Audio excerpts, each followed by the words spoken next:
No one on Creonal had ever survived heat. That was a fact taught to every child before they learned to speak properly. Cold was life. Ice was safety. Ice was safety. Heat was death.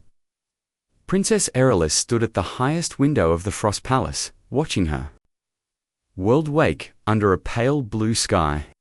The city below was carved from crystalline ice, sharp angles and clean lines, built to reject warmth and preserve the cold. Every breath she took left a silver mist in the air. This world had rules.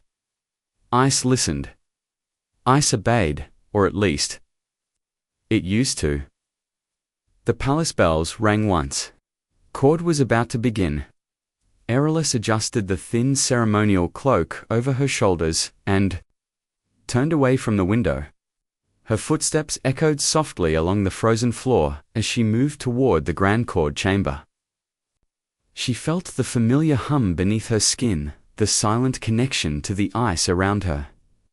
The walls responded to her presence with faint harmonic vibrations. She was Helian royalty. Ice answered her blood. Inside the chamber, crystal pillars rose like frozen waterfalls toward the vaulted ceiling. Nobles and ministers filled the room in orderly lines, their pale skin and silver hair reflecting the cold light. At the far end sat the ice throne, and upon it, King Valar, her father. His eyes softened when he saw her. Only slightly. Public warmth was weakness on Creonal. The court began as it always did. Trade reports, border surveys, minor disputes between provinces.com/predictable.safe. Then the temperature changed. It was subtle at first. Aerolus felt it. Before she understood it's an invisible pressure against her senses. The ice beneath her feet vibrated strangely. Not in harmony, but in warning. Her eyes widened. Something was wrong. A sharp sound cracked through the chamber like shattering glass. A cylinder struck the floor near the delegates and exploded with flame, but with compressed thermal force. Heat, pure, violent heat. Ice screamed. Crystal columns fractured as vaporized frost filled the air. Nobles shouted. Guards moved too late. Aerolus was thrown backward, her breath ripped from her lungs as warmth slammed into her body like a hammer. She tried to raise ice. Nothing happened. Her mind screamed the command she had used since childhood, but the ice did not answer. A shadow moved through the steamed atoll. Wrong. Wrapped in artificial plating that glowed faintly red. The assassin. A blade flashed toward her throat. Instinct saved her. Not power. Instinct. A jagged spike of ice formed between them at the last possible second weak. Unstable, cracking, as it stopped the blade. The assassin stumbled, surprised. But surprise lasted only a moment. The blade shifted. Cutting across Aerolus's neck, fire exploded across her skin. She fell. The assassin collapsed seconds later. Speared through by guards, but Aerolus barely noticed. Her vision blurred. The world tilted. Pain unlike anything she had ever known burned through her nerves. Warmth spread. That warmth should have killed her. It didn't. Darkness swallowed her, as she heard her father's voice break not command, not authority, but raw fear. She woke. To silence. A medical chamber. Bare crystal walls.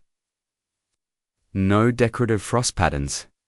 That alone told her something was wrong. Dr. Verith stood beside her bed, his face tight and pale. He didn't smile. Helian doctors always smiled when outcomes were good. Aerolus tried to reach for the ice. There was nothing. Panic rose in her chest. What happened? She whispered. The doctor hesitated. That hesitation felt heavier than any answer. The blade carried a thermal neurotoxin, he said carefully. We neutralized it before it killed you. Before. Her heart pounded. But, he continued, the damage to your neural ice pathways is severe. She swallowed. Severe? Severe. They are no longer responsive. The words fell like shattered. Crystal. She tried again, focused. Commanded the ice did not move. The connection was gone. Her birthright. Her identity. Her throne. Gone when the doctor left. Aerolus stared at her hands. They trembled slightly. A tear slid down her cheek and froze instantly against her skin. At least her body still belonged to Creonal, outside her chamber. She heard raised voices. Her father, arguing with ministers. Fear in their tones. Then a new word, a forbidden word, human. Aerolus closed her eyes. Creonal feared many things, but nothing more than heat, and humans burned hotter than anything her world had ever known. Everyone felt him before they saw him. The temperature in the eastern corridor shifted by a fraction of a degree, barely measurable, yet enough to make the ice sing in protest. Servants froze in place. Guards tightened their grips on Crystal. Spears, frost patterns along the walls, warped and recoiled. Aerolus felt it from inside her chamber. Warmth, not the violent, burning heat of the assassin's weapon. This was different. Controlled, contained. Alive, the doors opened. He stepped inside, wrapped in layers of insulated armor. Thick seals locking at the joints, cables glowing faint orange beneath reinforced plating. Every piece of his gear screamed containment, as if the palace itself feared what was inside. The human, James Carter, stopped precisely 3 paces from the doorway and removed his helmet. Warm air fogged instantly, rolling across the chamber like breath from a sleeping beast. His face was unfamiliar in every way: bronze skin, dark eyes, sharp angles, softened by calm focus. He did not look around in awe like the others. He assessed canted exits, measured distances. Aerolus sat upright in her bed, despite the weakness in her limbs. This was madness. Her father entered behind him.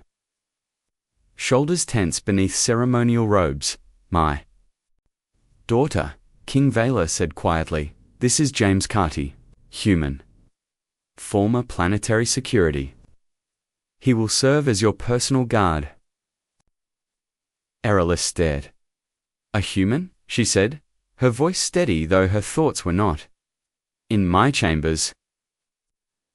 James lowered his head slightly. Not a bow, not submission. A professional acknowledgement. Princess Aerolus, he said. His voice was calm, controlled, and dangerously warm. I will not touch you unless absolutely necessary.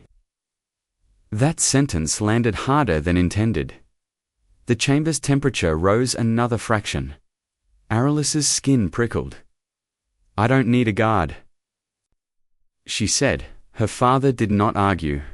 That frightened her more than any words. You survived heat, Vaylor replied. Something no Helion ever has. Until we know why, I will not risk losing you. James remained still, silent. Like a wall, Aerolus turned her gaze away from him. But she could not ignore the sensation crawling across her senses. The ice around him behaved differently. Not retreating. Not melting. Listening. That was impossible.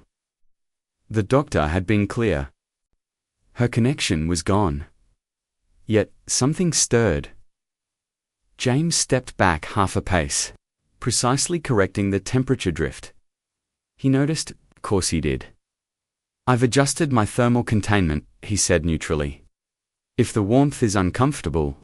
She almost laughed. Uncomfortable. Heat had stolen her power. Heat had nearly killed her.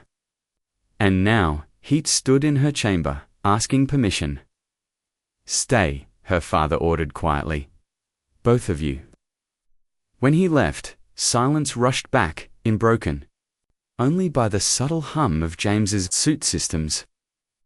Errolus closed her eyes. The warmth remained. Minutes passed. She tried not to think about how alive the air felt near him. Tried not to notice that her breathing had slowed. Tried not to remember the moment during the explosion when she had been wrapped in heat instead of ice. And survived. Your heartbeat is elevated, James said suddenly. Her eyes snapped open. You monitor me? Yes, he answered without shame. Medical directive? No invasive? She should have been offended. She wasn't. Leave, she said softly. Stand outside. James hesitated only a second, then nodded. He stepped back through the door. The warmth vanished. Instantly, Alice gasped. Her heart raced. Her fingers clenched into the blankets. She reached out pure reflex and felt nothing. Cold silence. No, she whispered. The door opened again as James returned to his post. Warmth flowed back like a tide. The ice beneath her bed answered. A hairline crack formed in the wall. Not damaged movement. Errolus froze. James did too. He looked down at the ice. Then at her. Princess, he said slowly. Did you do that? Her throat went dry. I don't know. She focused. The ice trembled. Not obeying, not responding. James took one careful step closer. The sensation surged. Her power did not feel like it used to. It felt sharper, unstable. Charged, dangerous. She pulled her hand back. Gasping, as the connection snapped. The ice stilled. James stopped immediately. Neither spoke if anyone else had been present. History would have changed in that moment. Met his gaze. You're doing this? She said. James shook his head. I'm just standing here. That was worse. A human whose blood burned hotter than Helian furnaces was somehow acting as a conduit, or a catalyst. Outside the chamber, alarms rang faintly. Increased patrols, lockdowns, fear spreading through the palace like frostbite. Inside, a different danger was awakening. Errolus leaned back against the bed, pulse racing. If her power had not disappeared, if it had changed, then Crional was not prepared, and neither were the humans. The first test happened by accident. Errolus was standing too close to Janes. That was the mistake. The council chamber was colder than usual, deliberately so. Ministers believed cold meant control. Ice steadied thought. Ice calmed fear. It had always worked, until now. James stood half a step behind her, perfectly positioned, heat dampeners humming low. Guards ringed the chamber. Crystal banners hung stiff and sharp above the floor. Errolus listened as Minister Solrith spoke about expanded surveillance zones. His voice flat, confident, afraid beneath the surface. We must assume the enemy is already among us, he said. The second attack proves a sudden crack cut through his words. Every head turned. A thin vein of steam curled up from the floor between the throne and the council dais. Steam. That should not exist. Here James stiffened. Errolus's breath caught. The ice beneath her boots shimmered, its structure warping, not melting, rearranging. She felt it then. Not the old gentle pull. Not the calm shaping she had known all her life. This was pressure. Like gripping frozen glass with bare hands. Princess? James murmured, low enough only she could hear. I didn't mean to, she whispered. The ice rose. Not a wall. Not a weapon. A spike half-formed, jagged, unstable, glowing faintly where James's warmth bled into it. Guards shouted. Weapons lifted. Stand down. King Vela roared, rising from the throne.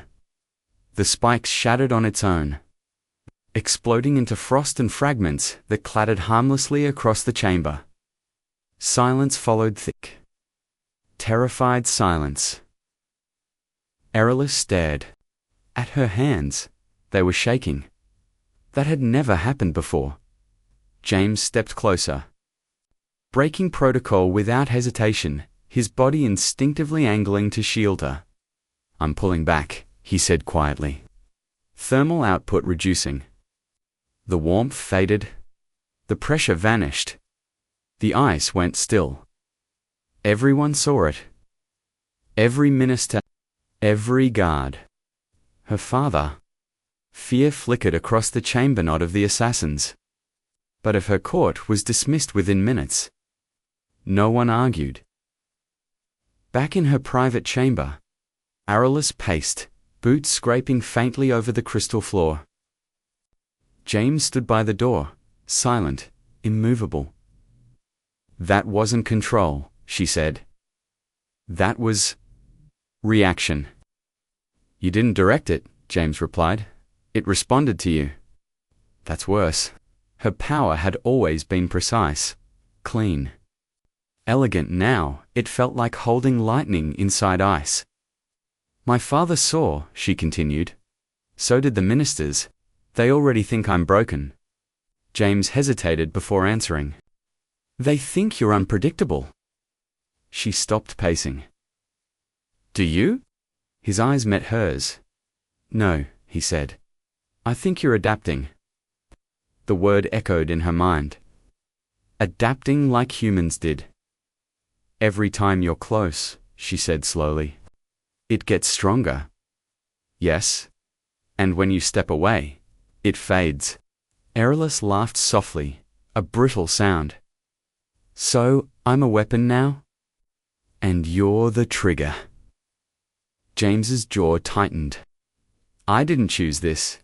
Neither did I. Eh?" Moment passed, then another. "Will you help me?" she asked. That made him inhale sharply. "Princess," he said, "careful. Your father hired me to keep you alive. Not to experiment on you." "I'm already an experiment," she replied. "One I don't understand." She stepped closer. The air warmed. The ice hummed, low and tense. James didn't move. "I won't ask you to touch me," she said. "Not yet. Just stand there." Her focus sharpened. She reached not outward, but inward. The ice beneath the bed rippled, rising into a smooth curve before collapsing back into place. Cleaner controlled James exhaled slowly.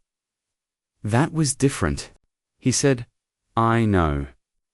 They repeated it again, and again. Each time the ice responded faster, stronger, sharper, but it also grew unstable. Small fractures racing through structures before settling. Sweat formed at James's temples despite the cold. "This can't go on," he said. "My body's reacting too. I'm burning hotter, to compensate." "Then, stop," she said softly. He didn't. Because she didn't ask him to move away. Because the look in her eyes wasn't desperation, was purpose. Later that night, alarms sounded across the palace, not from attackers, from sensors, temperature fluctuations, ice stress warnings, structural resonance spikes. Engineers flooded the lower levels, and in the deepest chamber beneath the palace, something ancient shifted, something bound in two. Cryonal's foundations since its founding. Ice that had never responded to any hill. Handot until now, Errolus stood at her window. James a silent presence behind her. The city slept beneath layers of frost and fear. "If they learn the truth," she said, "they'll never let you leave." James answered without hesitation. "If they try to use you," he said, "I won't let them." That was not a guard's promise. That was something else, far away, beyond Cryonal's walls. Forces already watching Helia adjusted their plans, because the balance of cold had shifted, and ice had learned how to burn. The first official lie was spoken at dawn. King Valar stood before the High Council with his spine straight and his voice calm, announcing that the strange ice surge had been nothing more than structural backlash from emergency reinforcements installed after the attack. Most accepted it. A few did not. Minister Solrith watched the king too closely. General Threx did not look at the throne. At all his eyes were fixed on James, standing behind Princess Erilys like a shadow that refused to melt. Power always reveals itself by how others react to it. And something about the human frightened them. Below the palace, engineers whispered of impossible readings. Ice that resisted standard shaping. Crystals that hardened when warmed. Structures that responded only when the human was near. They filed reports. The reports disappeared. Erilys felt it before she was told. Her father's presence changed. He smiled less. He listened more, but only to the voices that spoke of danger. At breakfast, she noticed guards doubling in the corridors. New checkpoints. New scanners. And one new order. James will remain with you at all times, King Valar said, not meeting her eyes. No exceptions. That night, Erilys confronted him. You're afraid of me, she said. Valar flinched. I am afraid for you, he replied. And for this kingdom? She gestured sharply to the ice walls. They shimmered faintly at her emotion. I lost my powers, she said. Then I didn't. Doesn't that count for anything? It counts for everything, he snapped. That is what terrifies them. Them, not assassins. Not enemies beyond Helia, her own people. They are calling it a hybrid phenomenon, Valar continued quietly. Ice resonance amplified by thermal proximity. They don't understand it. Neither do I. They understand enough to want control. Silence fell between them. You won't let them use me, eerily said. Valar hesitated. That hesitation told her everything. The second test was not accidental. It was ordered. Minister Solrith summoned Erilys to the lower hall under the guise of structural evaluation. James objected immediately. This is an enclosed space, he said. Poor thermal dispersion. Bad idea. Unless that is exactly what they want, Erilys replied. They went anyway. The hall was ancient, carved deep into the glacier bedrock. No windows, no banners. Just pure ice, thick and heavy with history. Observers waited behind reinforced crystal partitions. Scientists, military officers. Her father stood among them. Begin when ready, Solrith said. Erilys closed her eyes. James stepped closer. The temperature dropped, then spiked. The ice sang? It was not the old song. Not the gentle harmony of Helian shaping. This was sharper, louder. She reached. The ice obeyed. Not like before. It didn't flow. It locked. A perfect crystalline barrier rose between her and the observers, dense-layered, nearly opaque. Readings spiked into the red. Enough, James said, gripping her wrist. You're pushing too hard. The contact sent a shock through both of them. The barrier exploded outward, reforming into a dome that sealed the chamber. Alarms screamed. Security units panicked. Inside the dome, Erilys collapsed to her knees, gasping. James caught her before she hit the floor. Outside, fists pounded against ice that did not crack. That ice had never existed before. Open it! Solrith shouted. James didn't even look at him. Back away, he said, voice cold as vacuum. She's unstable. That word again. Unstable. They waited. Minutes passed. Then the dome softened, not melted, but released, dissolving into frost that fell harmlessly. No one spoke. No one moved. The message was clear. This power was not a tool. It was not predictable. And it could not be separated from the human. By evening, the palace split into factions. One wanted James removed. One wanted him studied. One wanted him neutralized. A fourth, smaller, quieter, wanted him protected.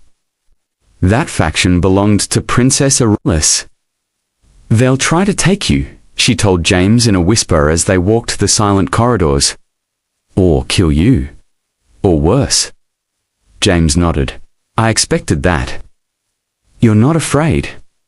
"I'm human," he said. "Fear's normal. Letting it decide things, isn't?"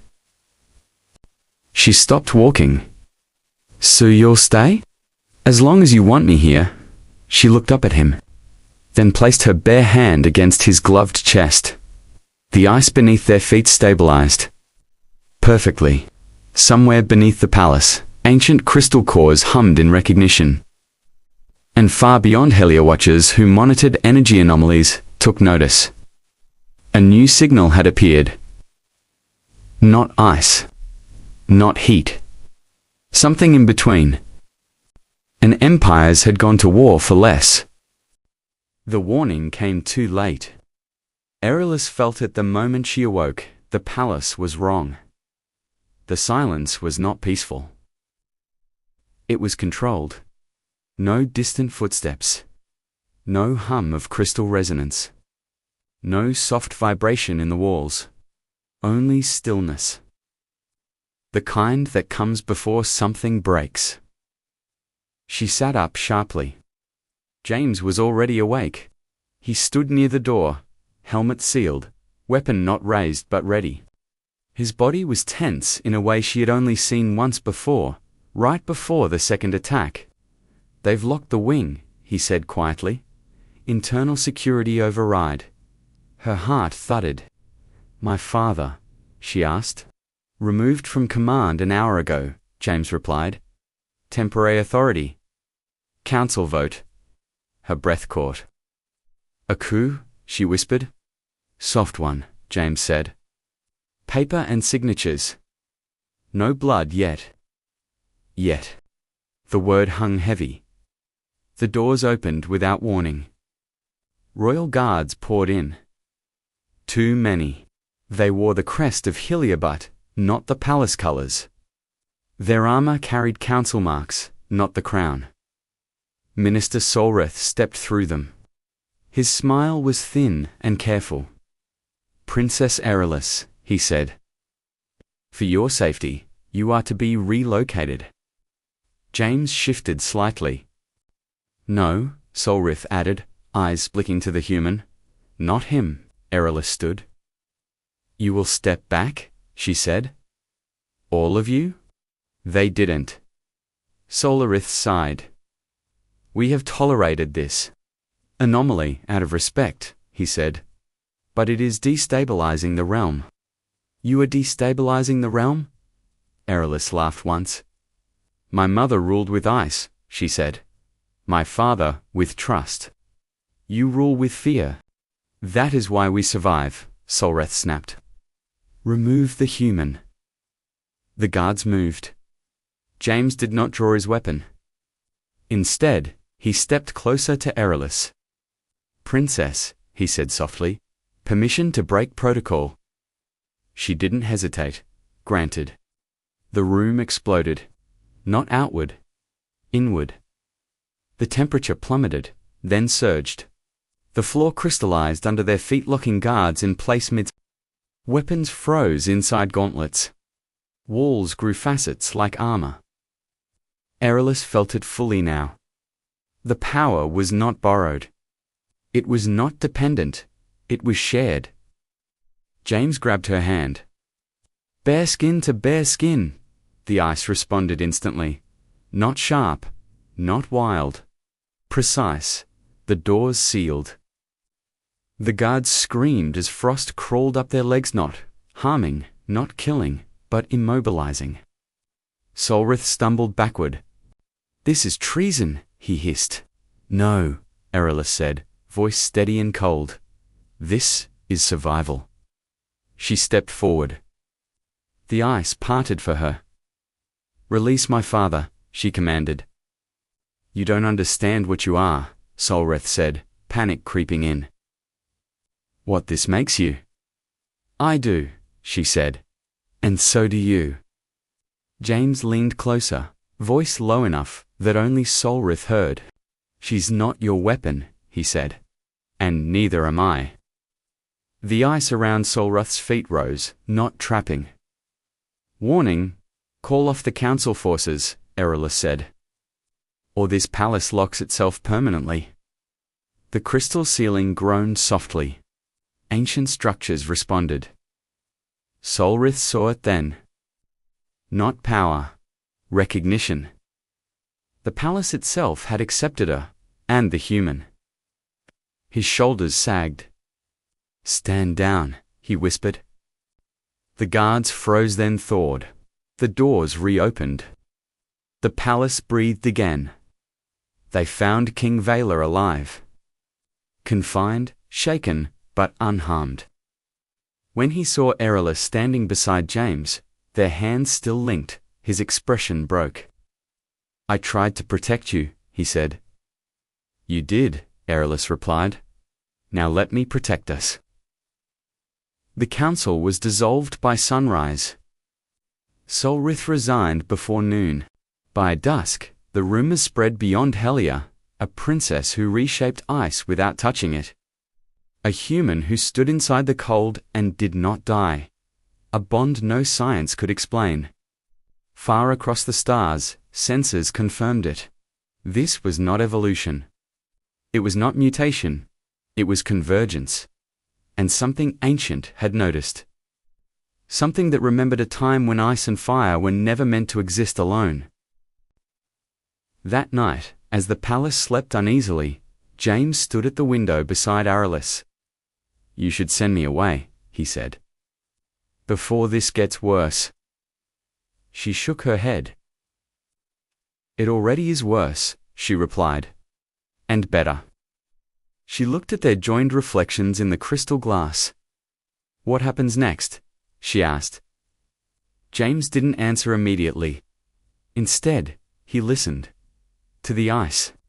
To the heat. To the distant echo of something moving closer. "They're coming," he said finally. "Not assassins." Erelus's eyes hardened. "Good," she said. "Then they'll see it too." "See what?" She smiled, sharp and certain. "That Helia no longer freezes alone. The first fleet arrived without warning. No threat broadcast. No demand. Just presence." 6 ships slid out of fold space above Helia, their hulls reflecting starlight in dull, aggressive curves. Union design, observation class, but armed. The kind of ships that didn't come unless history was about to be written. Erelus felt them before the sensors screamed. The ice sang? Not loudly, gravely. "They're here," she said. James was already moving, checking feeds, pulling data faster than Helian systems could process. His face was calm, but his eyes were hard. "They felt the surge," he said. "That event last night? It was loud, on the wrong channels." Her father stood beside them now, no longer a prisoner, but not quite a king either. His crown lay untouched on a crystal pedestal. "The council will panic," King Valor said quietly. "They always do," No Erelus replied. "This time, they'll negotiate." The coms activated. A voice filled the chamber, smooth, distant, practiced. "Helian sovereign authority," it said. "This is Union Observation Fleet, Theta. We request immediate clarification regarding the anomaly detected within your capital." "Anomaly," James exhaled slowly. "That's us," he muttered. Erelus stepped forward. "This is Princess Aerolus of Helia," she said clearly. "Speak." There was a pause. Then, "Our sensors indicate a sustained thermocrystalline resonance, event centered on your person. And a human individual. This violates multiple." "No," Aerolus cut in.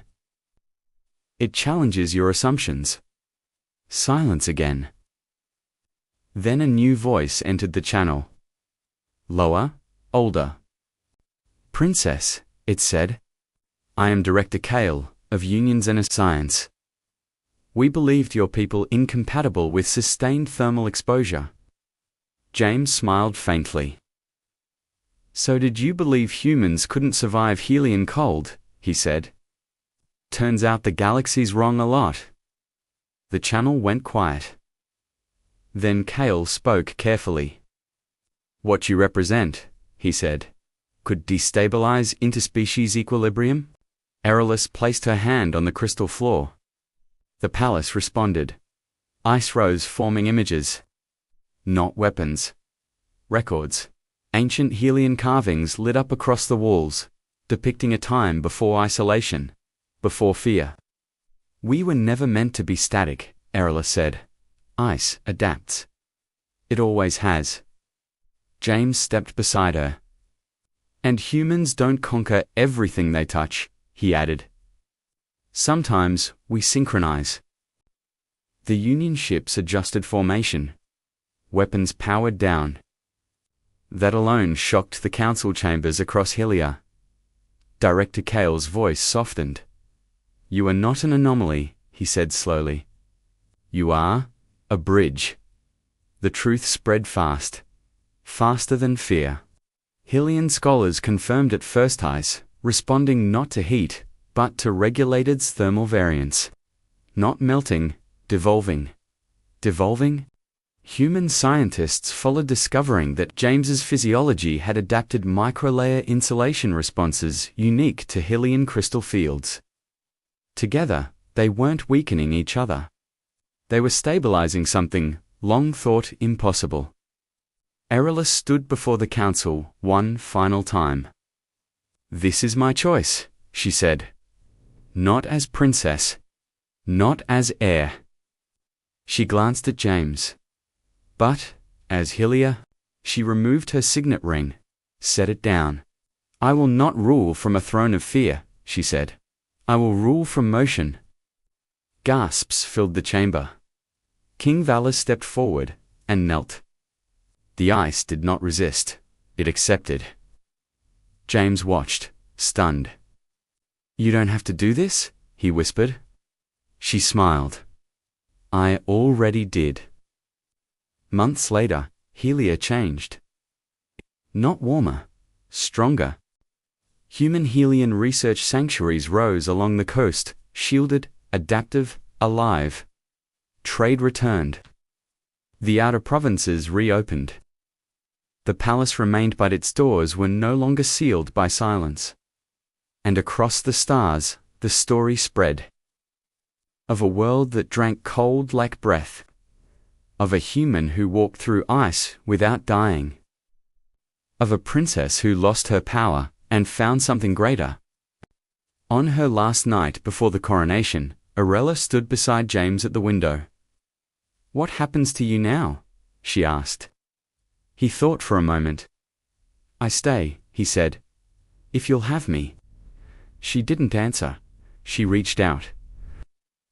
The ice bloomed gently around their hands, warm, steady, alive. Far beyond Helia, ancient senses awakened. Old empires whispered. Because the galaxy had learned something terrifying. Ice does not break fire. Fire does not melt ice. But together, they changed the rules.